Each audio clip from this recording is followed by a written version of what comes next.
Could I just pick up on the part about the disability and getting people with disabilities back into work? We've heard absolute horror stories with people with disabilities basically being forced to take jobs that they just can't. I mean, the debate yesterday, one of the contributions was a gentleman who couldn't walk. All he could do was use a finger in his hand, and he was told he could get a job texting.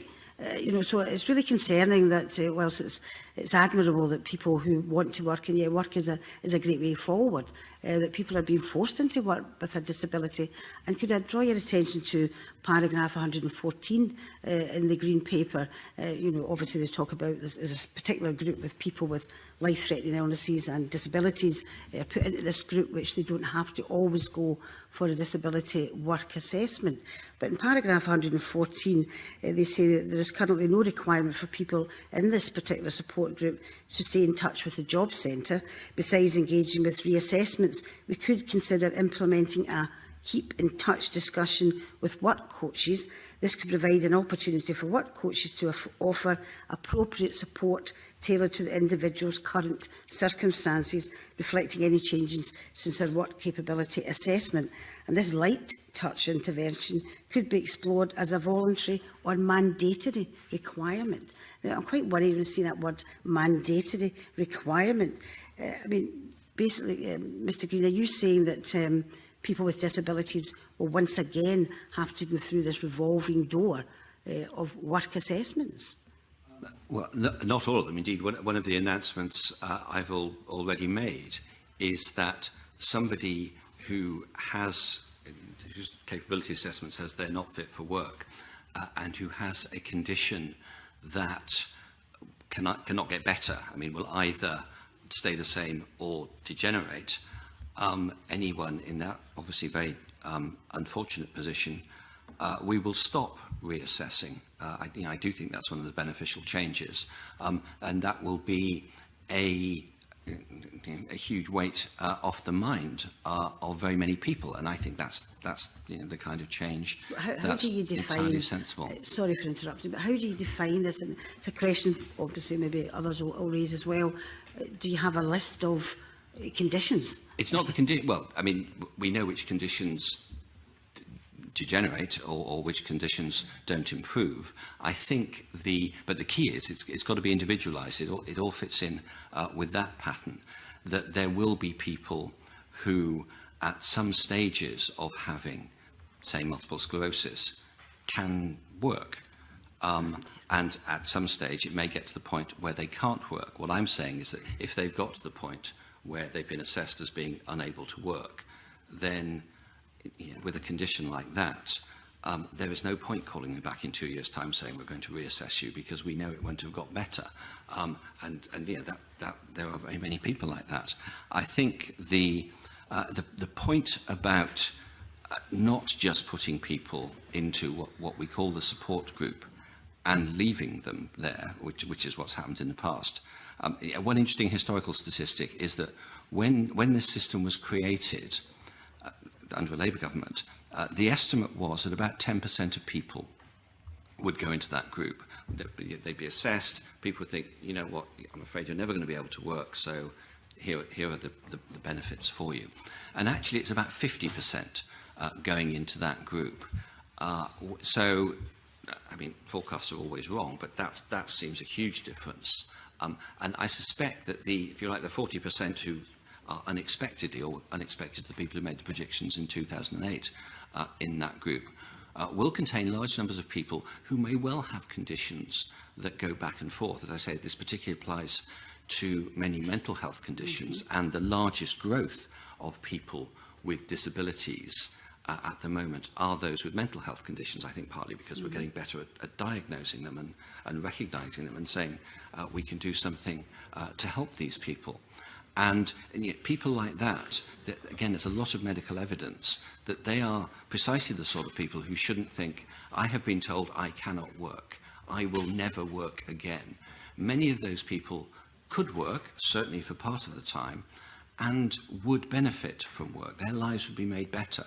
So those are the sort of people we want to keep in touch with so that they don't feel they've just been left by the system. Thank you very much for that. Just that paragraph 114 does concern me about light touch, and but I mean, I'm sure others will come in. I don't want to hog the paper, whole, so do contribute. Yeah, I certainly will, and I'm sure this committee will also, or individuals as well. I wonder just if you would maybe reflect a little on some of our people facing additional barriers to work, be that disability or poverty, and just the impact that punishing them further through cuts has, in that it actually inhibits their ability to take part in society and to gain employment. I wanted to talk a little bit about your Green Paper. It states that you want to ensure people are able to access the right employment and health services at the right time in a way which is personalised to their circumstances and integrated around their needs. And I think everyone would welcome those warm words. However, my question is, if that is the case, why are you merging the work choice and the work programme and reducing the budget for employment support?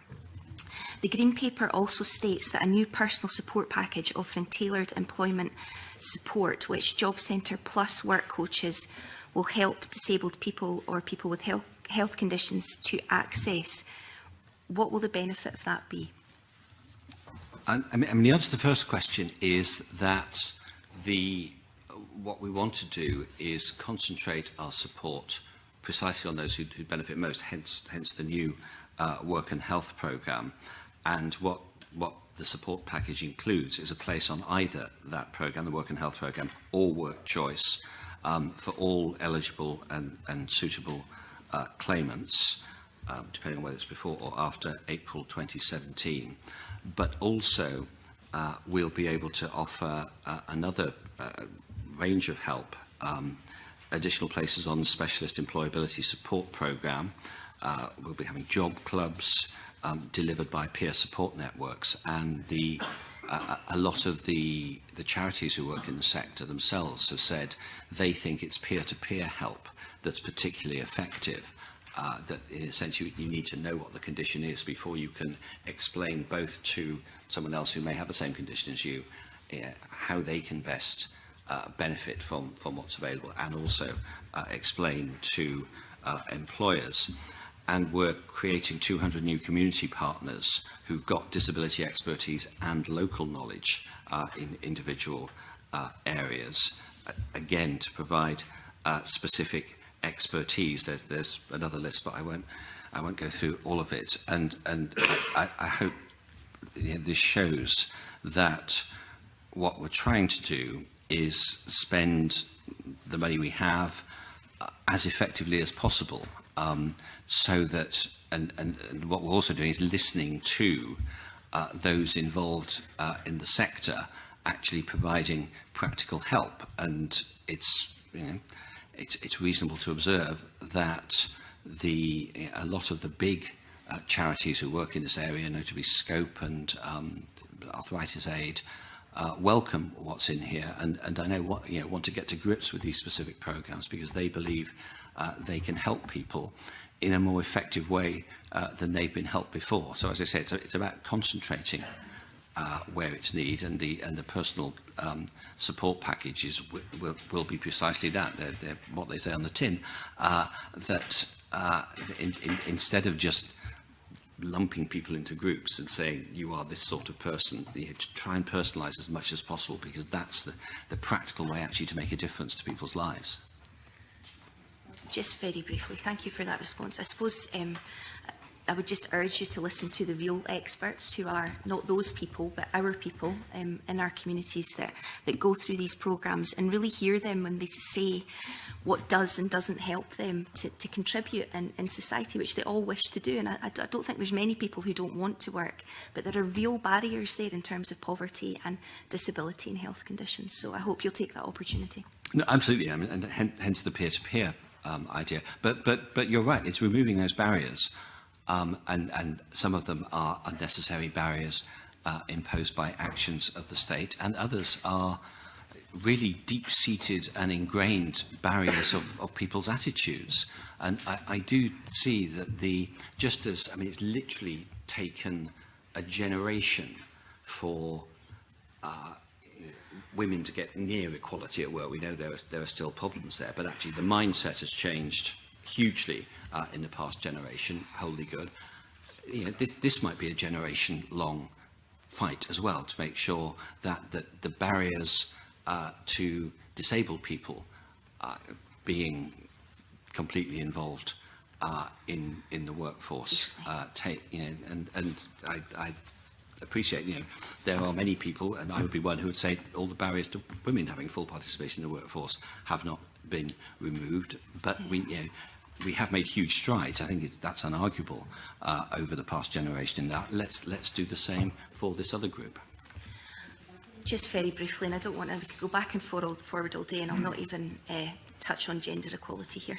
I think I would just urge caution talking about changing attitudes. Certainly my experience, and I mean perhaps looking at the consultation responses that the government, the Scottish Government has done, it's not the attitude of people who have challenges that get into work that needs changed. It's actually the system, it's society. Most of these barriers are not about the attitude of people who need that social security safety net.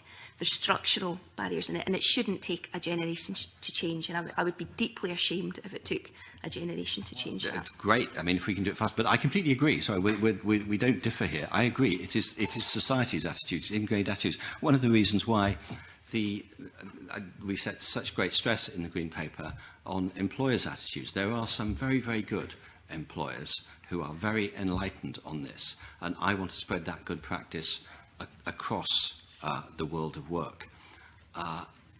Just as, I mean, I've talked about gender equality, just as there are employers who are more enlightened than others on that, and for successive governments, successive other agents in society have tried to spread that good practice around. I want to do the same thing to help people who have a disability.